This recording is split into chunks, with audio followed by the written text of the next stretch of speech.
What does Blaine Fowler think? A guy who played in a few big games himself for BYU and was part of something very, very big. If you consider a national championship a big deal. I don't know, Blaine. What do you think? Twitter question today. Greatest BYU football win in 6 years of independence. I don't know. Maybe I should be Ty Detmer when I say this. Okay. Because people get mad at me, but they never get mad at Ty. But Is that your Detmer? that was my Ty. Okay. I was just in Kansas this week, and everybody talks like Ty in Kansas. It's crazy. They're all just Jamal. Yeah, exactly. Exactly. I felt like I was surrounded by Ty Detmers. It was awesome. It's a very comforting feeling. So it's very calming. When you talk to Ty, that drawl he has, it's just very comforting. It just calms me down. It is. It warms your soul. So I know they won't get mad at Ty, but here's what I'm going to say. You're worrying me here. BYU does not have, you can't use the word great. They don't have a great win in Independence. Wow. What? You guys we can talk about really good wins, best wins, but as soon as you use the word great, it's like using the word elite. BYU does not have any. They don't have a great win in Independence. They don't. It's so I'm going to use Miami as the benchmark. The best win maybe in any sport in BYU history. So here's my criteria. In football, it's got to be against a P5 team because that's what you have to do to get exposure and eventually get where they want to get. The team needs to be ranked at the time you play them, so all eyes of the nation are on it. But then they've got to finish ranked. So it has to be a team that can't tail off. You know, people talk about our Pittsburgh win in 1984, and they were ranked number 2 in the nation. It was a big win at the time, but then they tailed off and weren't that good. Now, the other thing is it has to have major implications on the program. So we can put Pittsburgh back closer. I mean, it's very good, approaching great, because the Pittsburgh win put us on the map and eventually allowed us to win a national championship. They were ranked highly when you beat them, right. And that matters. So P5, ranked when you beat them, has to have major implications for the program in terms of the visibility of the program, and preferably they have to be ranked at the end of the season. So that's a really high standard for great, but I think we have to, and I think, you know, we can talk about this after I tell you my best, but I think there's a chance to get a great win this year. So we're talking like, this is like Hall of Fame induction. Right. Like there are very strict standards to be in the Hall of Fame. Kansas State in the Cotton Bowl is a big win. 2 ranked teams. They beat the ranked team. They both end up ranked. BYU ends up in the top 5. That's a great win against a really good football team. The Miami game, obviously, Miami's number 1 coming in here. They finished the season number 2 and spank somebody. I can't remember who they played in the Cotton Bowl that year, but dominate in that game and end up number 2 in the nation. And what are the major implications for BYU? Ty Detmer wins a Heisman Trophy on that game alone. And so that one fits all of the criteria. So if that's the criteria, what games approach that? Even the Oklahoma win would not fit your criteria. No, because Oklahoma wasn't great that year. Now, mind you, BYU knocked Sam Bradford out, and if Sam BYU stays, is the reason Oklahoma was not Sam great that year. stays in. Yes. So that's a big win, but that was back during the time when they were in conference play. Some of the biggest wins BYU's had since, let's say, the Bronco Mendenhall era have come in Mountain West play against really good TCU and Utah teams. You know, that we're good and finished good and we're ranked and played in bowl games. But we're talking about Independence. So the one that comes closest to me based on my criteria is the win against Texas, but not the one that you chose in 14. I'm choosing the 13. They were ranked highly when they came in here. The national implications are it put Taysom Hill on the map. For the rest of the season, everybody's watching highlights and talking about Taysom Hill because he humiliated them in Provo. It was crazy. It was a 40-21 win, and so I'm saying that one holds up to my criteria a little bit better. And then remember that Texas team, they tailed off for Texas standards, but they finished the regular season 8-4. They lost the next week after they played BYU. Then they went on a 6-game win streak, in the course of which time they beat 2 ranked teams, including Oklahoma, and they ended up losing to Oregon in their bowl game. So it was an 8-5 team that had a 6-game win streak. And I remember studying for that game because Dave McCann and I broadcast that game for BYUtv. That Texas team was littered with NFL guys. I remember looking at the starting 22. There wasn't a guy that was starting on offense or defense that wasn't ranked in the top 5 in the nation at their position coming out of high school. And so the criteria, is it great? I think it's the best win because it was a P5 team that was nationally ranked coming in. They had a decent season. They don't meet all my criteria for great because they weren't ranked at the end of the season, but they were decent. They didn't tail off like some of the ones BYU beat against really good talent. And the national implications were it kind of BYU started to get watched the rest of the season, they were talking about Taysom Hill after that because he's so humiliated and dominated them. Does the weather play into that decision as well? Because the world almost ended with that thunderstorm. Yeah, it was. Yeah, the delay and all Armageddon of that. game. But yeah, it was crazy. But to me, that's the thing that approaches it most closely. So what do I think? This year, I think they got an opportunity, maybe a couple of times, because they play LSU down in Houston. LSU's likely a team that will be ranked at the end of the year, so there's an opportunity. Maybe the best opportunity is Wisconsin comes in here. They're going to be the highest ranked team in the preseason. They're going to win coming in. They're going to be maybe a top 10 team, maybe even higher, maybe even approaching top 5 when they come into Provo. And if BYU can put a licking on them, I think Wisconsin's not the kind of program or the kind of team with what they have coming back that's going to fall apart if they lose in Provo.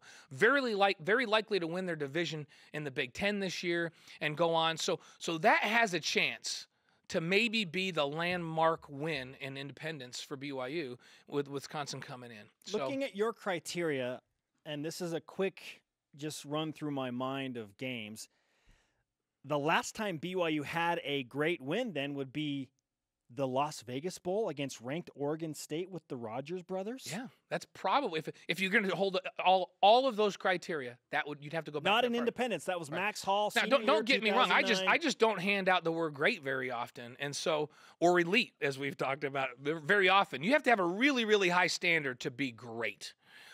So they've had some very good, meaningful wins during Independence, but I'm not ready to put a great asterisk until we go back to that game. So you would change the wording of the Twitter question to what's the best win that BYU? Yeah, and I think Texas is the best win in Independence. All right, you've said then there's a chance that BYU could get one of those great wins this upcoming season. We're just a little over 3 weeks away from the start of fall camp, which I know gets everybody excited. What is your biggest storyline today with camps 3 weeks away? So to match up with teams like LSU and Utah and Wisconsin, which you get one of those.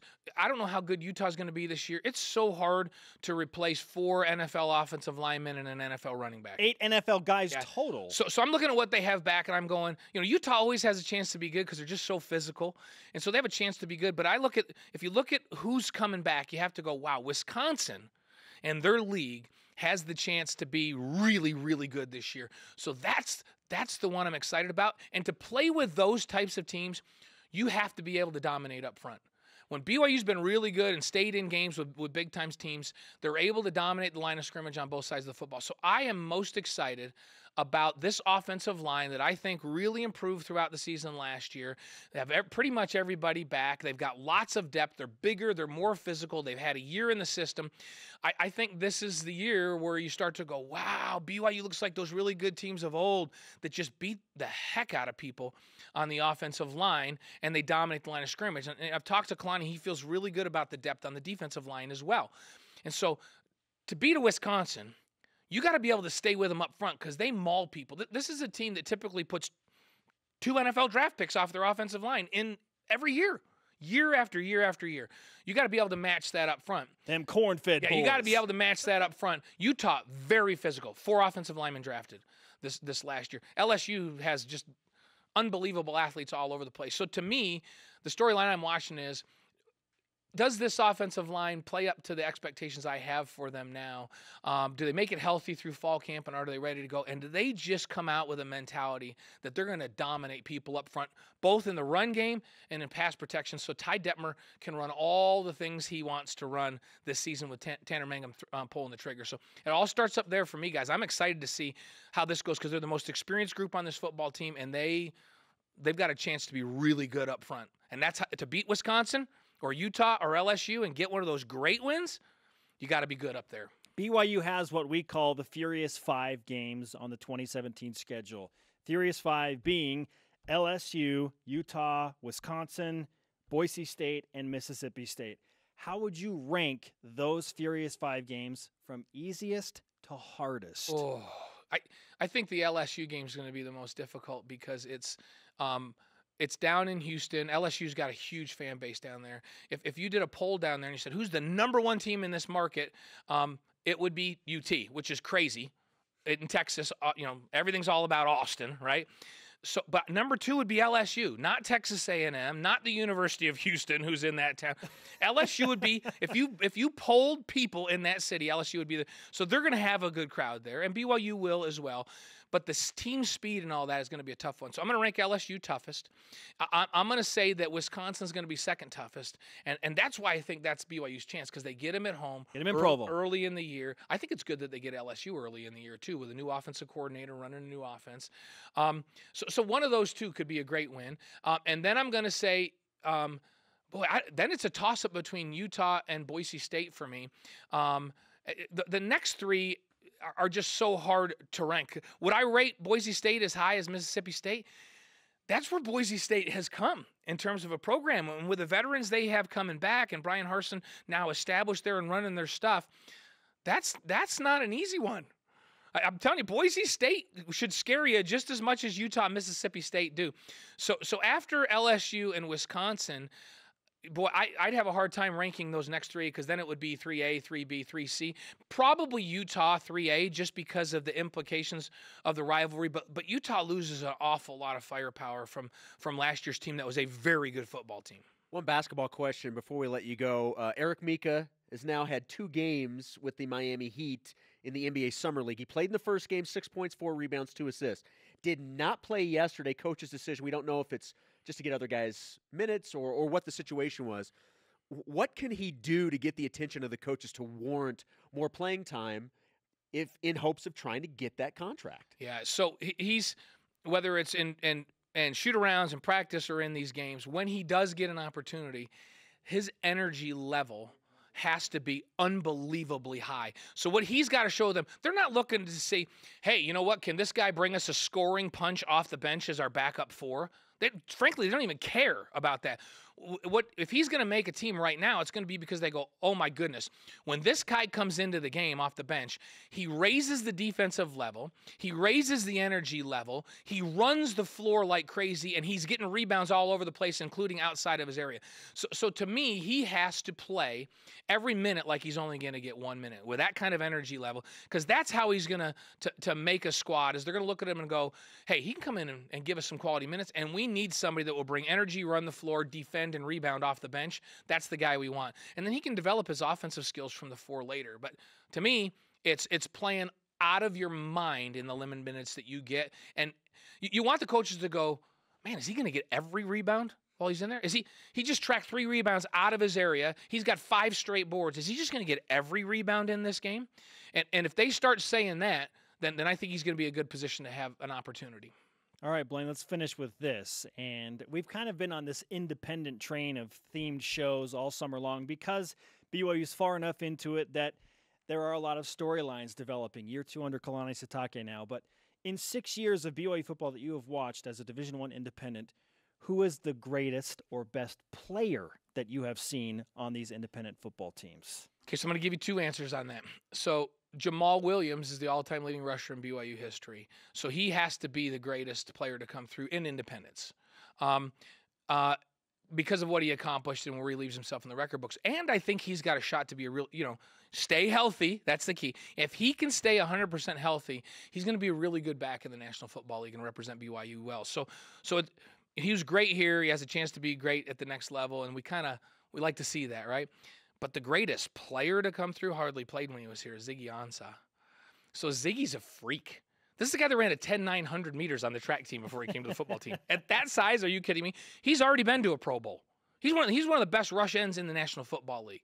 He's a freak of nature. We didn't get to see him play much. We saw him start to have an impact at the end of his last year here. End of 2012. So if we're going to talk about who's the greatest player, like just pure skill athlete, he's a freak of nature. He is unbelievable. It's just, he didn't figure out how to play until he was at the tail end of his career here. And if he stays healthy, he's going to have a phenomenal NFL career. So he's the most talented, pure, raw talent to come through the program. But in terms of what they accomplished, I have to put Jamal Williams right at the top of that list. Great stuff, Blaine. And here's some food for thought as you leave us. My honorable mention for BYU's best win of independence is Utah State 2012. You know why? Because they finished ranked 16th. They were 11-2, and they were a field goal away from beating Wisconsin and being the BCS Busters that year. Yeah, that was a very good team. The only thing that doesn't doesn't fit my criteria from that game, because I heard you say that one before I came in, and I'm like, man, that's a really, really good point. Not P5. They're not P5, and so at the time of the win, nobody paid attention to it. Yeah. So we have to like go do our research and look back on it to go, wow, that was a really good win. The nation has to go, wow, BYU just beat Wisconsin. Are you kidding me? Yeah. Then we have to look back at the end of the year and go, and look at Wisconsin finished strong. 10-2, won their division, and went to the Rose Bowl. Yeah, that was a great win. So that's my target for a great win, and this season is that Wisconsin game. Hey, happy 4th. Don't light your hair on fire. No, I won't do that. Okay. And just keep it legal. Oh, we'll do that.